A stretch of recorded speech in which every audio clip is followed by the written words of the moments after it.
Yo YouTube, what's going on? It's your boy SalvationsElite, and we are back with another video, guys. I'm excited to finally get the strats videos back on the channel. It's been a little while, I know, since we had the strats on the channel. So, like I said, I'm excited to bring it back. This is a little bit different version of Learn from the Pros, basically. It's a tips video about search and destroy in basically competitive Call of Duty. It's the foundation for being good at competitive search and destroy. And I think even veteran players who have played for a long time are missing some pieces or parts of what we're talking about today, so I think it's pretty valid for beginners all the way up to veterans. So I hope you guys enjoy this one.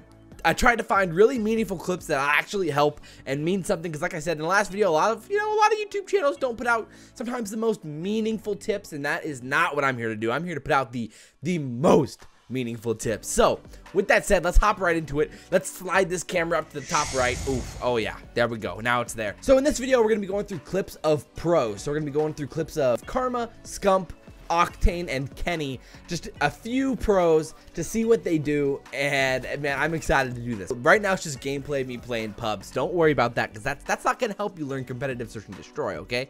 But the clips we're about to show will. So like I've already said, a lot of what we're talking about today is the skills that create the foundation for a fantastic search and destroy player. So you can think of it like having good form, shooting a basketball. In golf, it'd be like keeping your elbow tucked, having good balance, keeping the club on the right plane in your backswing, things like that. In football, it'd be like a quarterback, knowing how to scale the pocket, knowing what to expect in a pregame read, knowing how to read the defense, having good footwork inside the pocket, you know, stuff like that.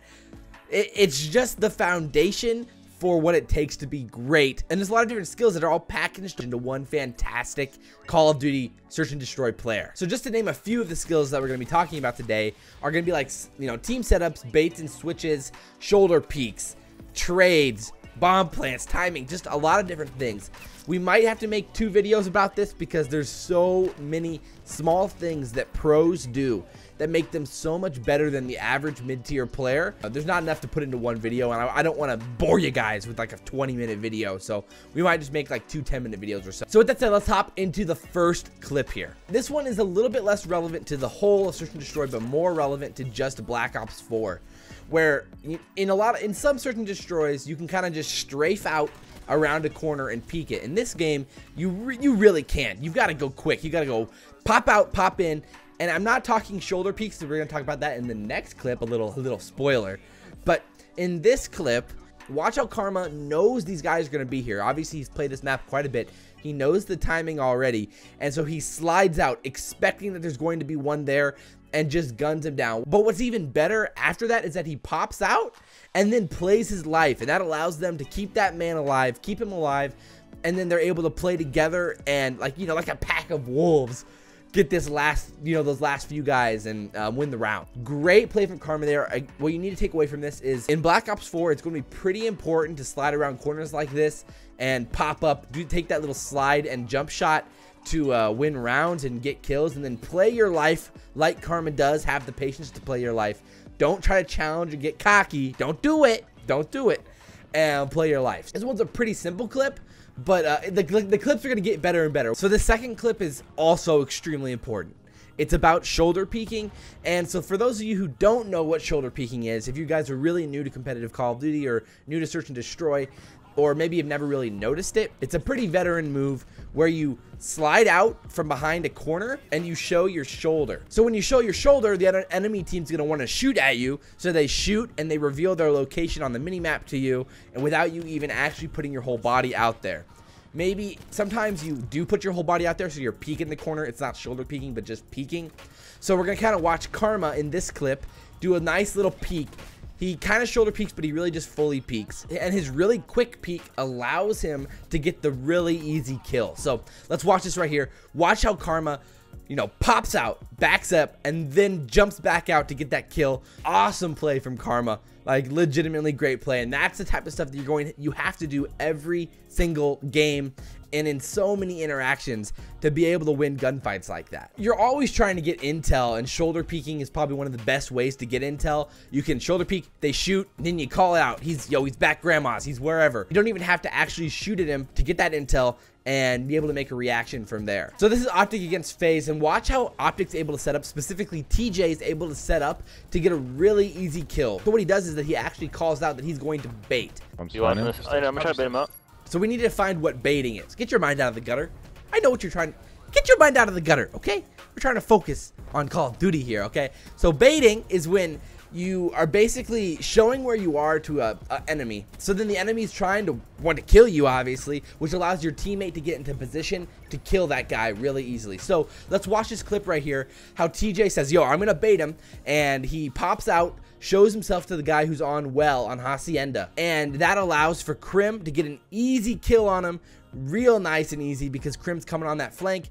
Really great play from TJ and Optic there. And again, that's another thing that you're going to want to do every single game with your teammates. Communication. Yo, I'm going to bait this guy. You get the position on him, flank him, get that easy kill. It's just a really veteran play. Takes a lot of patience and a lot of really good communication and trust with your teammates to be able to make that happen. So as you and your team, develop as players and get better at the game, it's going to be easier and easier to do this, and it might become automatic for you to do this. Same thing with shoulder peeking, same thing with that type of positioning and things like that. It'll become automatic for you, and that's when you're going to become a really, really dangerous search and destroy player. So clip 4 is just from the same match, but it's just Scump understanding where your teammates are and ensuring that you always have their flank covered.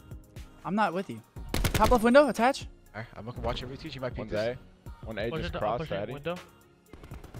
Yo, do you have my top right hall?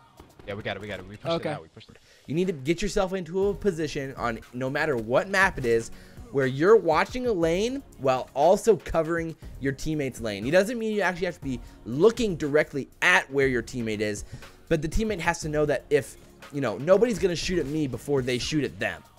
That is basically covering your teammate. And, it's even better if you're in a position where you can trade kills. Speaking of trading, I know that's a pretty professional little transition there. Yeah, thank you.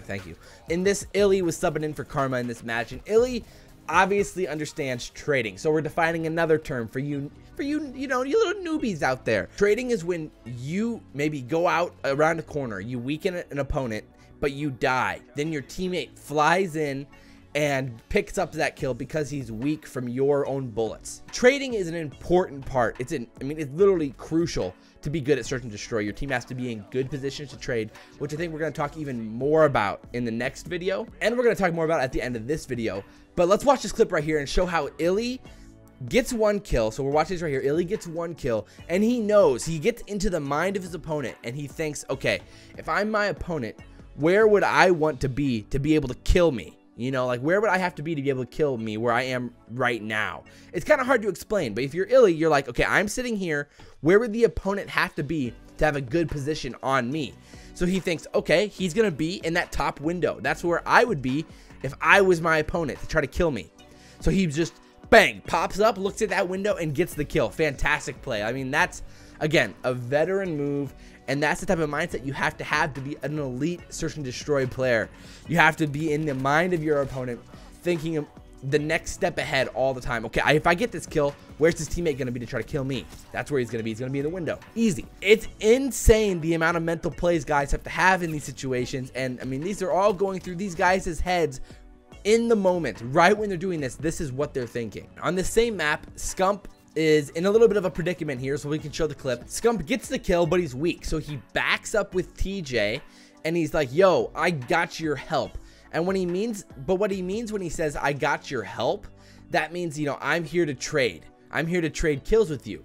So TJ knows, all right, I'm gonna bait. When you say I got your help, that means, all right, TJ needs to bait and switch. So he's gonna bait. He shoulder peeks and backs up. Then he re-challenges, then Scump challenges. In this situation, TJ ended up getting the kill, but, a lot of times TJ would die there, and then Scump gets the easy trade. Again, every time, these are how professionals win search and destroy matches, and a lot of times pros do get a little cocky where they think that, they're too good, they don't need to trade because they're that good. But in these type of situations, fantastic veteran plays there. That's how you win search and destroy. And in big money tournaments, that's what professionals are going to be doing. So this next clip here is with 100 Thieves, and now we're talking about trading kills again. And I keep talking about trading kills because it's so important for search and destroy. I can't emphasize how important trading kills is. They're both bottom B here on Summit. At first, their positioning actually isn't good. They're both looking mid. I think they had a little bit of a miscommunication there. But then as veterans do, one guy heads into the next room while the other guy watches the flank and continues watching where they were. And that's what Octane does. So Slasher heads into the other room while Octane still watches. And again, that's a perfect position where you're able to trade kills. So Slasher ends up getting killed, but he weakens his enemy, and then Slasher gets the easy trade on him. Again, fantastic play. I'm going to keep saying it, but that's what you have to do in these situations where you're trying to trade kills, playing together in 2v1s or 3v2s. You know, in 2v1s or 3v2s or whatever it may be. Again, great play. Awesome stuff from 100 Thieves. I know I'm flying through these, so feel free to pause the video and go back and watch it again or something like that. I'm trying to show replays and trying to make it as simple to understand as it can be. So if you have any questions, just drop a comment down below. You know, I'll try to answer that question to the best of my ability in the comments, because I always love answering your comments. So with that said, we can probably just transfer over into clip 8 here. And this is just a great example of how pros are able to play with their opponents and get them into the positions they want them to be in. Octane, as you know, the veteran that he is, the wily veteran. Interestingly enough, that this play actually happens against Crim6, another great veteran. But it's really just a good play from Octane at the end of the day. So what he's able to do is he's able to set up Crim and set up his teammates. He plays really patiently and plays his life in the situation, probably just, you know, as great as you can. He's not trying to challenge here. He's just trying to play his life, which gives his teammates time to get back into position to get the easy kill. You know, what a noob might do, or a new player might do, is he might try to stem right away and then re-challenge Crim6 to get that kill. But that's not what you should do. You should just play your life here like Octane does and let your teammates come in to get the really easy trade. It's as easy as that. This has to do with the trust you have in your teammates to understand the situation where you're like, yo, I need your help, or like, yo, he's on me right here. This is when, you know, your teammates need to come in and try to trade that kill. Awesome trust from 100 Thieves there. The ability, the communication, and the trust to make that play. Awesome stuff. Really good stuff. Really, really good stuff from Octane and 100 Thieves. So we are finally into our final clip. This one's pretty nasty. Kenny is pretty disgusting at Call of Duty, as we all know. And this one is just as disgusting. He does a fantastic job here. This clip will be talking about how to peek. It's gonna, again, emphasize how you peek, how you shoulder peek, and how you play off your teammates' positioning. It's also how great Kenny is at playing off his teammates' positioning. Playing off your teammates' positioning is so important. Pros are able to know what to do without having to communicate it, which makes them so efficient and so good. So like in this situation, I'll show you here in a second, but what Kenny does is he's able to look at the mini-map, see that Pharaoh needs help. So Pharaoh's challenging on this right side. So let's play the clip right here. So watch how Kenny peeks this, and then he backs up because he knows he would have been in trouble there. He backs up to help Pharaoh. Pharaoh peeks to the right. He gets weak, so Pharaoh has to stem. Kenny knows that Pharaoh has to stem here.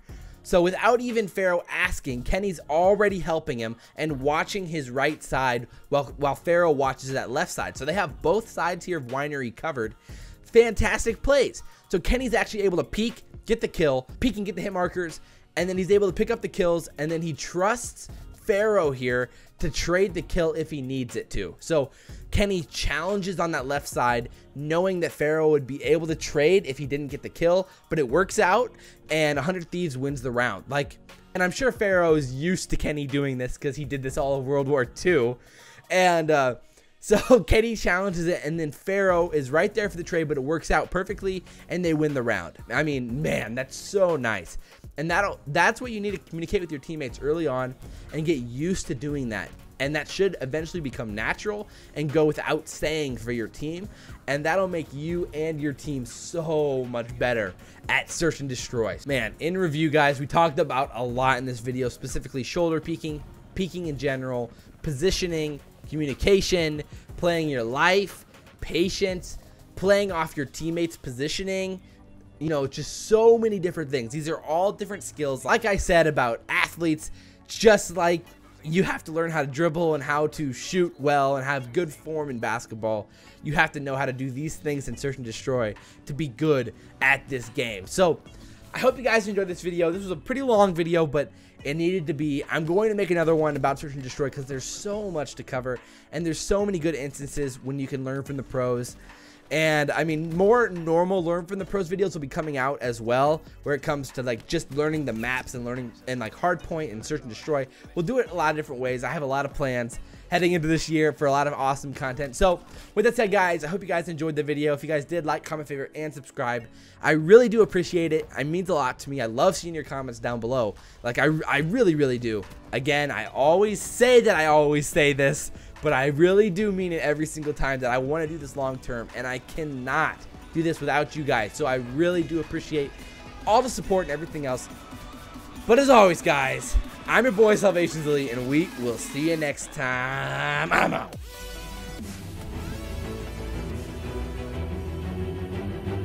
In a world where Activision doesn't know how to have ranked play available at launch, one man took it upon himself to play like none